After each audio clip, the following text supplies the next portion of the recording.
నర్సాపూర్ నియోజకవర్గంలో అద్భుతమైన పర్యాటక ఆకర్షణగా రూపుదిద్దుకున్న నర్సాపూర్ అర్బన్ ఎకోపార్క్ను దేవాదాయ ధర్మాదాయ పర్యాటక శాఖ మంత్రి కొండా సురేఖ ప్రారంభించారు. ఈ సందర్భంగా మంత్రి మాట్లాడుతూ, తెలంగాణలో అరుదైన ఎకోపార్క్ను ఏర్పాటు చేయడం సంతోషంగా ఉందన్నారు.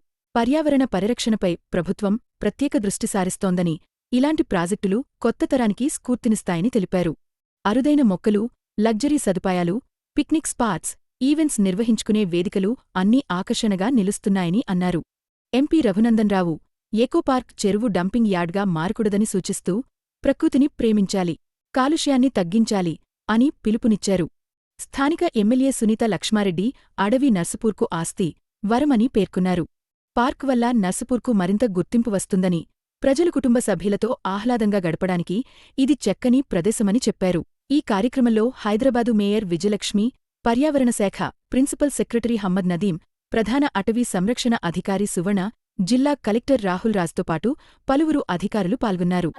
సదుపాయము అంతర్గత రహదారులు 8.76 కిలోమీటర్లు, మరి సోలార్ బోర్వెల్స్ 2, ప్రధాన ద్వారం వద్ద అలంకార వంతెన, వాహనాల ప్రవేశ ద్వారం, కొండపై వాచ్ టవరు, బైసన్ విగ్రహము, ఔషధల మొక్కల సర్క్యూటు, అదేవిధంగా 685 మీటర్ల ట్రెక్కింగ్ మార్గము, 7,000 మీటర్ల సైక్లింగ్ మార్గము, 50,000 లీటర్ల నీటి పంపు, ఆర్ఓ వాటర్ ప్యూరిఫైయర్, సందర్శకుల కోసం టాయిలెట్ కాంప్లెక్స్, ప్లాస్టిక్ రహిత నిర్వహణ కోసం డస్ట్బిన్లు, వైఫైతో కూడినటువంటి సీసీ కెమెరాలు.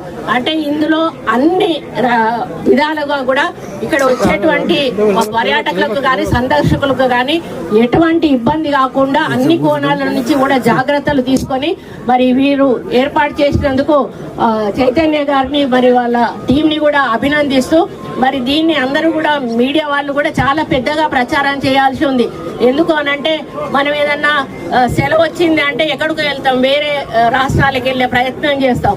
మన తెలంగాణ అందాలను కూడా మనం ప్రజలకు తెలియజేసినట్టయితే వాళ్ళు కూడా మన తెలంగాణ ప్రాంతంలో ఇంత మంచి అందాలు ఉన్నాయి, ఇంత మంచి పరిసర ప్రాంతాలు ఉన్నాయి, మనం అక్కడికి ఎందుకు వెళ్ళకూడదు అనేటువంటి ఆలోచనతోటి మరి వాళ్ళు రావాలి. అంటే మనం అందరం కూడా దీన్ని ప్రచారం చేయవలసిన అవసరం ఉంది అని మీ అందరికీ కూడా విజ్ఞప్తి చేస్తూ, ఈరోజు ఒక ఫారెస్ట్ మినిస్టర్గా ఇంత మంచి కార్యక్రమంలో పాల్గొని ఇది ఓపెనింగ్ చేసే అదృష్టం కల్పించినందుకు మరి మా యొక్క సిబ్బందికి, అదేవిధంగా కన్స్ట్రక్షన్స్ వాళ్ళకి, అదేవిధంగా ఇక్కడ విచ్చేసి నాతో పాటుగా ఈ ఓపెనింగ్ లో పాల్గొన్న ప్రజాప్రతినిధులకు, అధికారులకు, ప్రతి ఒక్కరికి, మీడియా మిత్రులకు, మరి ఇతర నాయకులకు, మరి అదేవిధంగా మా ఫారెస్ట్ సిబ్బంది అందరికీ కూడా పేరు పేరున ధన్యవాదాలు అర్పించుకుంటూ సెలవు తీసుకుంటాము. Thank you. అదేవిధంగా మన ఎంపీ గారికి, అదేవిధంగా సిసిఎఫ్ మన సువర్ణ గారికి, అదేవిధంగా ప్రియాంక గారికి, మన డిఎఫ్ఓ గారికి, మరి నదీం గారికి, నదీం అహ్మద్ గారికి, కలెక్టర్ గారికి, డిఎఫ్ఓ గారికి, మరి ఇక్కడ వచ్చేసినటువంటి అందరూ కూడా మరి పత్రికా మిత్రులకు మీ అందరికి పేరు పేరున హృదయపూర్వక నమస్కారాలు తెలియజేస్తూ,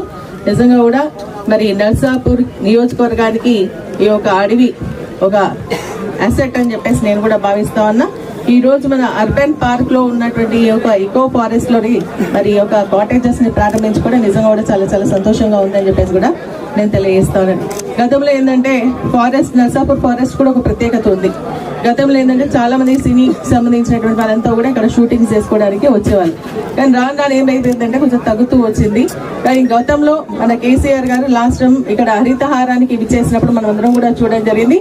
ఈ యొక్క అర్బన్ ఫారెస్ట్ ని డెవలప్ చేయాలనే ఒక ఆలోచనతో దీనికి ప్రత్యేకమైనటువంటి నిధులు కేటాయించి ఈ యొక్క 1752 హెక్టార్లు ఉన్నటువంటి ఈ యొక్క ఫారెస్ట్ ని మరి రీజెనరేట్ చేసే విధంగా కార్యక్రమాలు చేపట్టడం, అదేవిధంగా మనకు అర్బన్ ఫారెస్ట్ కి సంబంధించి 252 హెక్టార్లకు సంబంధించిన భూమి ఇచ్చి టోటల్ గా ఫెన్సింగ్ చేయడం జరిగింది. మరి దాని ద్వారా ఏంటంటే బయట ఉన్నటువంటి ఏ కోతులు లాంటివి కూడా ఇళ్ళకి రాకుండా ప్రత్యేకమైన శ్రద్ధ కూడా తీసుకోవడం జరిగింది. నర్సాపూర్ అర్బన్ పార్క్ లో రిసార్ట్ కి పీపీపీ మోడ్ లో మాకు రావడం జరిగింది. వాళ్ళ ఇన్స్ట్రక్షన్స్ ప్రకారం ఎక్కడా కూడా ఒక చుట్టూ కూడా కొట్టకుండా అన్ని జాగ్రత్తలు తీసుకొని ఈ డెవలప్ చేయడం జరిగింది. ఇంకా కొన్ని వేల చెట్లు ఈ రిసార్ట్లో రాబోతున్నాయి. ఇది కూడా ఒక అడవిలాగే అవుతుంది, అడవి పక్కనే వాటర్ ఉన్నట్టు అవుతుంది.